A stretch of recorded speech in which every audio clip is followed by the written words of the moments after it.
ससुराल में चादर जितनी रोटी बनाने वाली बहू। आपने क्या अपने बच्चों को अभी तक तमीज नहीं सिखाई है? ये रोटी है, इसे खाते हैं, ओढ़ते नहीं हैं। आपके बेटे ने इस रोटी को ओढ़कर इसका कितना अपमान किया है। मेरे बच्चे पर गुस्सा करने से पहले खुद की हरकत देखिए। रोज रोज चादर जैसी बड़ी बड़ी रोटियां बना कर रख देती हो। जब से आई हूँ तब से हर दिन चादर जैसी रोटियां ही देख रही हूँ। ये तो बच्चा है, इसे क्या पता ये रोटी है या चादर। लेकिन तुम तो समझदार हो ना। और नहीं तो क्या, कभी कभार का समझ में आता है, लेकिन बहू तेरा तो अब हर रोज का नाटक हो गया है। एक शेफ को हम अपनी बहू इसीलिए बनाकर लेकर नहीं आए थे कि वो हर रोज चादर जैसी रोटियां बनाकर खिलाए हमें। बस करिए आप लोग, अगर इतना ही छोटी रोटी खाने का शौक है तो जाकर बाहर ढाबे से ले आइए। इस घर में अगर रोटी बनेगी तो ऐसे ही बनेगी। आखिरकार क्यों माला अपने ससुराल में इतनी बड़ी रोटियां बनाती थी, जिसे देख उसके ससुराल वालों ने उन रोटियों को चादर वाली रोटियां कहना शुरू कर दिया था। तो आइए इस नई नवेली बहू की हर रोज चादर जैसी बड़ी रोटियां बनाने का कारण जानने के लिए कहानी में थोड़ा पीछे चलते हैं। ओ नो, अब क्या होगा? क्या करूं, कुछ समझ नहीं आ रहा है। क्या हुआ तुम्हें? इतनी परेशान क्यों हो रही हो? होटल बंद करने का समय हो गया है, लेकिन अभी थोड़ी देर पहले ही एक बहुत बड़ी फैमिली डिनर करने के लिए आ गई है। उन्होंने जो भी कुछ ऑर्डर किया वो हमारे पास अवेलेबल था, लेकिन अब वो लोग 20 से 25 रोटियां मांग रहे हैं। सारे शेफ जा चुके हैं, इतनी जल्दी हम उन्हें रोटियां कैसे देंगे? बस इतनी सी बात के लिए तुम इतना परेशान हो रही हो? मैं हूं ना, देखती जाओ क्या करती हूँ मैं। माला जल्दी से आटा गूंथती है और उस आटे से बड़ी बड़ी 5 से 6 रुमाली रोटी जैसी रोटी बना देती है, जिसे देख आराधना। अरे माला, उन्हें तो नॉर्मल रोटियां चाहिए थी, तुमने इतनी बड़ी बड़ी रोटियां क्यों बना दी? तुम इन्हें लेकर जाओ और बाकी चीज मुझ पर छोड़ दो। आराधना उन बड़ी बड़ी रोटियों को उस फैमिली के पास ले जाती है। 6 से 7 रोटी खाते ही उन सब का पेट भर जाता है और बिना कुछ कहे वहां से सब चले जाते हैं, जिसे देख आराधना काफी खुश होती है। वाह माला, तुमने तो कमाल ही कर दिया। मुझे तो लगा था कि आज मैनेजर से डांट पड़नी पक्की है। जहाँ माला हो वहाँ कोई परेशानी हो ही नहीं सकती। चलो अब हम भी चेंज कर लेते हैं, घर जाने का टाइम हो गया है। माला एक बहुत बड़ी होटल में शेफ थी। वैसे तो माला के हाथ की बनी हर चीज काफी फेमस थी, लेकिन खास तौर पर माला के हाथ की बनी हुई बड़ी बड़ी गोल रोटियां होटल में आए सभी कस्टमर को काफी ज्यादा पसंद आई थी। अरे माला बेटा, आज फिर से तूने ये बड़ी बड़ी रोटियां बना दी। ऐसा लगता है होटल में ये सब चलता है, लेकिन घर में तो छोटी छोटी रोटियां बना दिया कर। हाँ माला बेटा, आधा डाइनिंग टेबल तो तेरी इन 2 रोटियों से ही भर जाता है। माँ बाबा, रोटियां ही तो खानी है, चाहे छोटी खाओ या बड़ी, जाती तो पेट में ही है। और वैसे भी छोटी छोटी रोटियां बनाने में समय भी तो कितना लगता है। बड़ी बड़ी रोटियां तो यूं ही झटपट बन जाती हैं। माला होटल के साथ साथ अपने घर में भी हमेशा बड़ी रोटियां बनाती थी। अपने माता पिता के लाख कहने पर भी माला आज तक कभी छोटी रोटी नहीं बनाई। समय गुजरता है और माला की एक काफी अच्छे घर में शादी हो जाती है और आज माला की उसके ससुराल में पहली रसोई की रस्म होती है। सब्जी, चावल, मीठा सब कुछ बन गया है, बस रोटियां रह गई हैं। कुल मिलाकर घर में 6 से 7 लोग हैं। सबके हिसाब से 3-3 रोटियां भी बनाऊंगी ना तो 22 से 23 रोटी बनानी पड़ेगी। इससे अच्छा बड़ी बड़ी 3 से 4 रोटियां बना देती हूँ। अपनी पहली रसोई की रस्म में भी माला नॉर्मल रोटियों की बजाय बड़ी बड़ी बिल्कुल होटल स्टाइल में रोटियां बनाती है। जिस तरह माला होटल में बड़ी बड़ी रोटियां बनाते हुए उन्हें अपने हाथों पर घुमाती थी, ठीक उसी तरह माला अपने ससुराल में भी रोटियां बनाती है और डाइनिंग टेबल पर सर्व करती है, जिसे देख। अरे माला बहू, ये रोटियां हैं, इतनी बड़ी रोटियां तो मैंने आज से पहले कभी नहीं देखी। मुझे तो ये रोटी कम और चादर ज्यादा लग रही है। कोई छोटा बच्चा इसे आराम से ओढ़ कर सो सकता है। अरे भाभी, जब मैं होटल में काम करती थी ना तो हमेशा ऐसे ही बड़ी रोटियां बनाया करती थी। खाने में भी इनका स्वाद छोटी रोटियों के अकॉर्डिंग काफी अच्छा होता है। माला के कहने पर सभी जैसे ही चादर जैसी उन बड़ी रोटियों को खाते हैं तो वो उन्हें काफी ज्यादा पसंद आती हैं और सभी माला की तारीफ भी काफी करते हैं। 4 रोटियों में ही सभी का आराम से पेट भर जाता है, जिसे देख अब माला आए दिन अपने ससुराल में चादर जैसी बड़ी रोटियां ही बनाना चालू कर देती है। अरे माला बहू, फिर से अपनी बड़ी बड़ी रोटियां बनाने लगी तू? हफ्ता भर हो गया है तुझे ऐसी रोटियां बनाते हुए। क्या तुझे छोटी रोटियां बनानी नहीं आती हैं क्या? अरे माँ जी, मुझे आती है, लेकिन छोटी रोटियां बनाने में समय भी तो लगता है। माला, घर में तो तुम ये चादर जैसी बड़ी बड़ी रोटियां बना देती हो, लेकिन कम से कम ऑफिस के लिए तो छोटी रोटी बना दिया करो। पता है ऑफिस में सभी दोस्त मेरी बड़ी बड़ी रोटी को देखकर किस तरह मजाक उड़ाते हैं मेरा। और नहीं तो क्या, तुम तो जानती हो कि मैं बाहर जॉब करती हूँ, इसलिए घर में खाना नहीं बना पाती।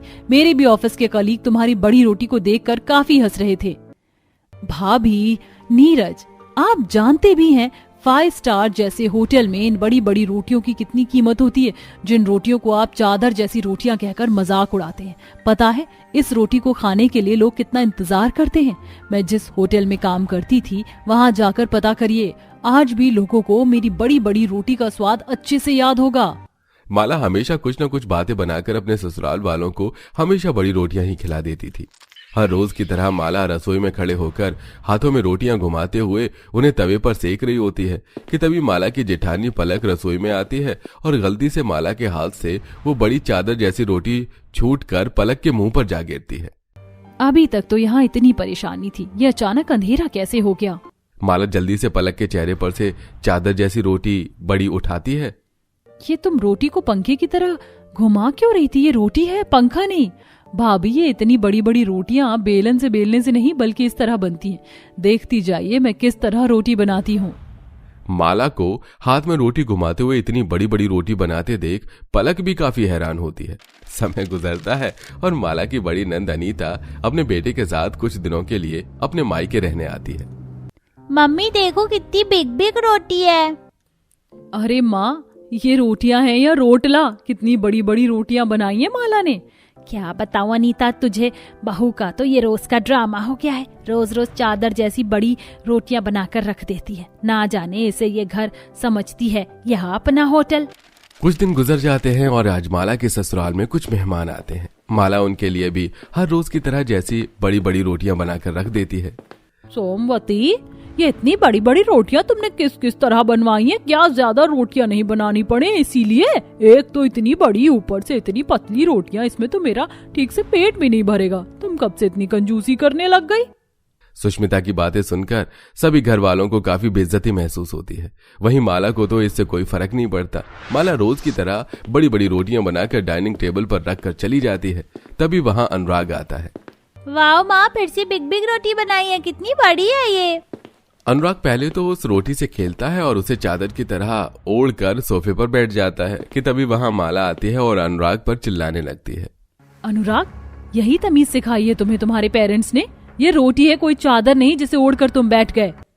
माला की चिल्लाने की आवाज सुनकर सोमवती और अनीता बाहर आती हैं और अब उन लोगों में भी चादर जैसी बड़ी रोटी को लेकर बहस शुरू हो जाती है।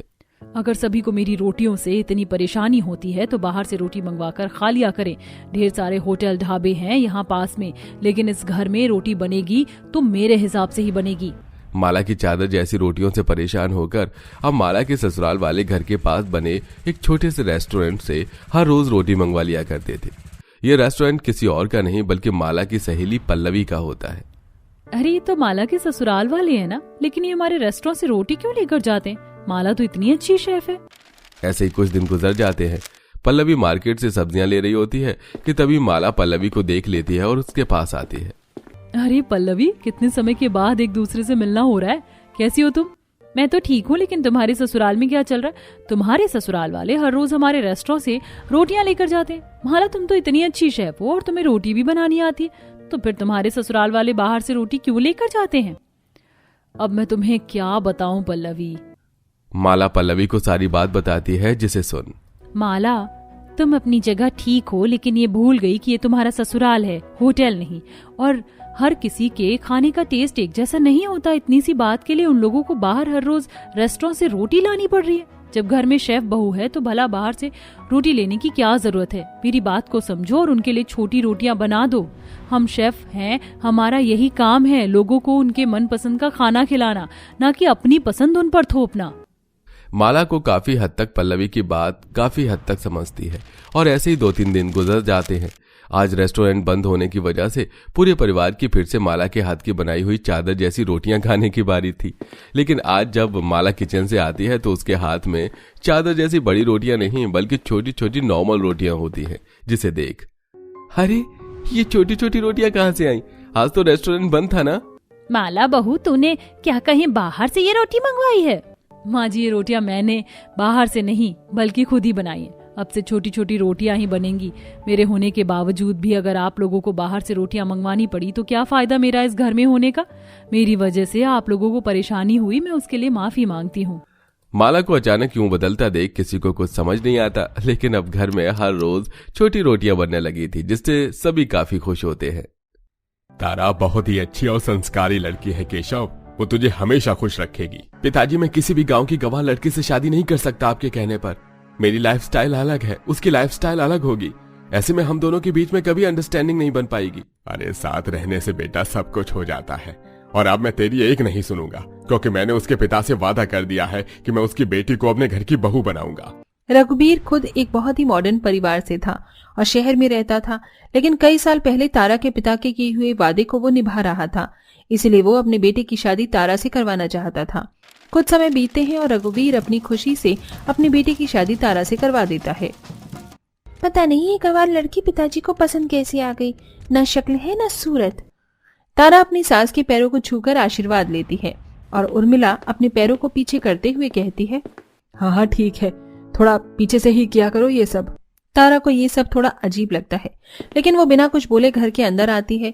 अगले दिन सुबह तारा अपनी पहली रसोई के लिए रसोई में जाती है और तभी रसोई देखकर तारा कहती है, बाप रे, ये कैसा रसोई घर है, यहाँ तो मैं खाना बना ही नहीं पाऊंगी।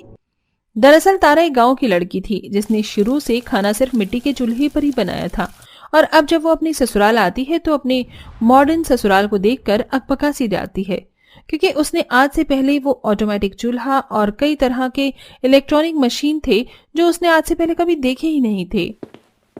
अभी तक बस हाथ पर हाथ रखकर खड़ी है, कुछ खाने को बनाएगी भी अपनी पहली रसोई में या हमें भूखा ही मारेगी।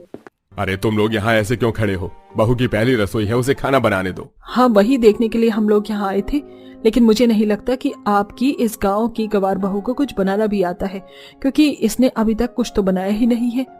नहीं, ऐसा नहीं हो सकता। जहाँ तक मुझे पता है तारा बहुत ही स्वादिष्ट खाना बनाती है। क्या हुआ तारा, कोई दिक्कत है क्या?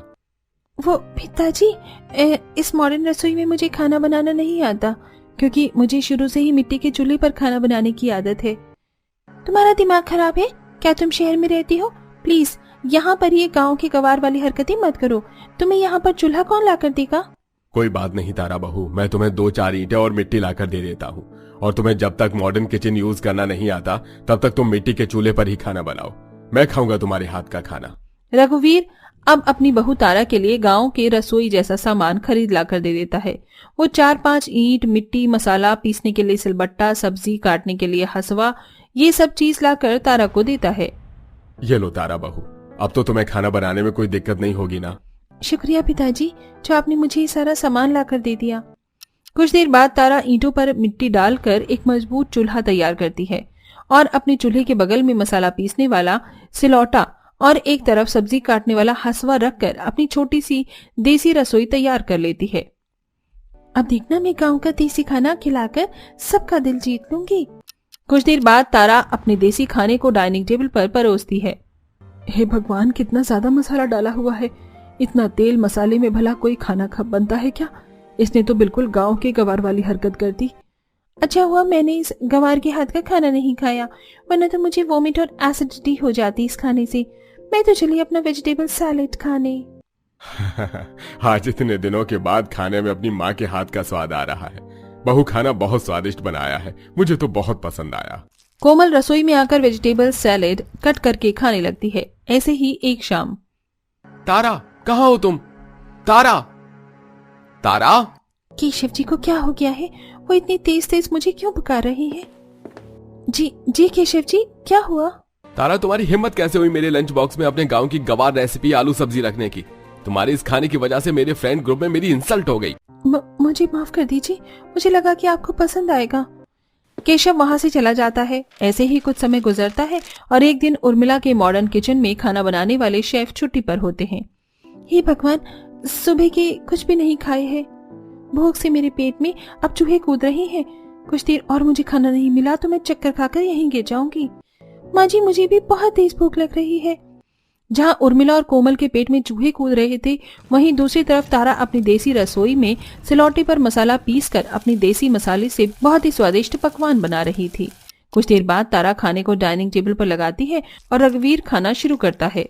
ओहो हो, बहू तू तो हर रोज मुझे मेरी माँ की याद दिला देती है और मुझे मेरे गांव के खाने और मसाले की याद आ जाती है। क्या स्वादिष्ट पकवान बनाया है तूने। मैं यहाँ सुबह से भूखी हूँ और इनको देखो, अपनी पत्नी की जरा भी चिंता नहीं है। उर्मिला, तुम वहाँ खड़ी खड़ी क्या सोच रही हो? शेफ आज छुट्टी पर है। मेरी मानो तो तुम सब यहाँ पर आकर इस खाने का आनंद लो। रघुबीर के बोलते ही उर्मिला, कोमल, केशव फटाफट जाकर डाइनिंग टेबल पर बैठ जाते हैं, जैसे मानो कि इंतजार ही कर रहे थे बोलने का। सभी लोग खाना खाकर शुरू करते हैं। खाना तो इस गवार ने सच में बहुत स्वादिष्ट बनाया है। तारा, आज तो सच में मुझे भी तुम्हारे हाथ का खाना ये बहुत ही स्वादिष्ट लग रहा है। अब बस करो, इस गांव की गवार लड़की ने इतना भी कुछ खास नहीं बनाया है। इससे लाख गुना अच्छा हमारे मॉडर्न किचन में शेफ बना देता है। अब तारा के देसी खाने का असर केशव और रघुबीर पर तो पूरी तरह से आ ही चुका था। ऐसे ही कुछ समय गुजरता है और एक दिन उर्मिला से मिलने उसकी फॉरेन की फ्रेंड्स ईडन और एलिना आती हैं। ईडन, एलिना, तुम यहाँ? कोई फोन नहीं, कोई मैसेज नहीं? हाँ, मैंने सोचा तुझे इंडिया आकर सरप्राइज दें। वैसे भी सारी जिंदगी इंडिया में रहे और शादी के बाद फॉरेन चले गए। उसके बाद तो टाइम ही नहीं मिला कभी इंडिया आने का। अरे हम लोगों को ऐसे ही खड़ी रखेगी या चाय पानी भी पूछेगी? हाँ, बैठो ना तुम लोग, अभी मैं चाय और कॉफी लगवाती हूँ। उर्मिला रसोई में आती है जहाँ कोमल खड़ी होती है। अरे कोमल, तू यहाँ क्या कर रही है? फॉरेन से मेरे कुछ दोस्त आए हैं मुझसे मिलने के लिए, लेकिन कमबख्त ये शेफ आज भी छुट्टी पर है। अब मैं उनको क्या क्या बनाकर खिलाऊं? तू कुछ उनके लिए खाने के लिए बना ले। माँ जी, आपका दिमाग खराब है क्या? मैंने अभी अपना नील एक्सटेंशन कराया है, मैं अभी खाना नहीं बना पाऊंगी। चुपचाप से खाना बनाकर तैयार कर। जब मैं आऊं तो मुझे खाना बना हुआ मिलना चाहिए। इतना कहकर उर्मिला वहाँ से चली जाती है।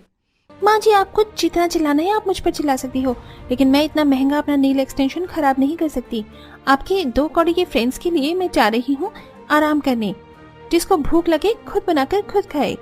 कोमल गुस्से में जाकर अपने कमरे में सो जाती है। दूसरी तरफ इंडन और अलीना उर्मिला से घंटों बातें करने के बाद, अरे उर्मिला, बहुत हो गया, अब मुझे बहुत तेज भूख लग रही है। मुझे भी। तुम रुको, मैं अभी डाइनिंग टेबल पर सबका खाना लगवाती हूँ। उर्मिला रसोई में आती है जहाँ वो देखते हैं कि सारे बर्तन जो के तो रखे हैं। अरे इस कोमल ने तो खाना बनाया ही नहीं। अब मैं अपने फ्रेंड्स को क्या खिलाऊंगी? वो लोग सुबह से भूखे हैं और ऐसे तो मेरी उनके आगे बेइज्जती हो जाएगी। क्या हो माँ जी, आप इतनी परेशान क्यों हैं? उर्मिला के पास अब कोई चारा नहीं होता और वो मजबूरन तारा से कहती है, तुमने अपनी देसी रसोई में कुछ खाने का बनाया है क्या? दरअसल मेरी फ्रेंड फॉरेन से आई हुई है और वो सुबह से भूखी हैं और शेफ भी आज छुट्टी पर है। जी माँ जी, मैंने बनाया है ना, मैं अभी सबके लिए खाना डाइनिंग टेबल पर लगाती हूँ। तारा सबके लिए डाइनिंग टेबल पर खाना लगाती है। खाने का एक निवाला इंडन अपने मुंह में लेते ही कहती है, अरे वाह उर्मिला, क्या खाना खिलाया है? कौन से ऑर्गेनिक मसाले यूज किए हैं तूने इस खाने में? खाना तो बहुत ही देसी लगता है। फॉरेन में तो मैं स्वाद लेने के लिए तरस ही गई थी। अरे खाना अच्छा होगा क्यों नहीं, आखिर बहू किसकी पसंद की है? हाँ सही है उर्मिला, तूने तो गांव की बहू अपने घर ला रखी है। तुझे तो रोज ऐसी ही देसी ऑर्गेनिक स्वादिष्ट पकवान खाने को मिलते होंगे। हम लोग तो ऐसे खाने के लिए तरस जाते हैं। थैंक्स। कुछ देर बाद इंडन और एलिना वहां से चली जाती हैं। तारा, मुझे माफ कर दे। शहर में आकर मैं अपने कल्चर को भूल गई थी, लेकिन आज तूने मेरी आंखें खोल दी। कोई बात नहीं माँ जी, आप अपनी जगह सही थी। उर्मिला को अब अपनी गलती का एहसास हो जाता है और अब वो तारा के साथ उसके देसी खाने को खाना शुरू कर देती है और उर्मिला धीरे धीरे तारा को भी अपना मॉडर्न किचन यूज करना सिखा देती है, जिससे अब तारा अपना देसी खाना ऑटोमेटिक चूल्हे पर ही बना लिया करती थी।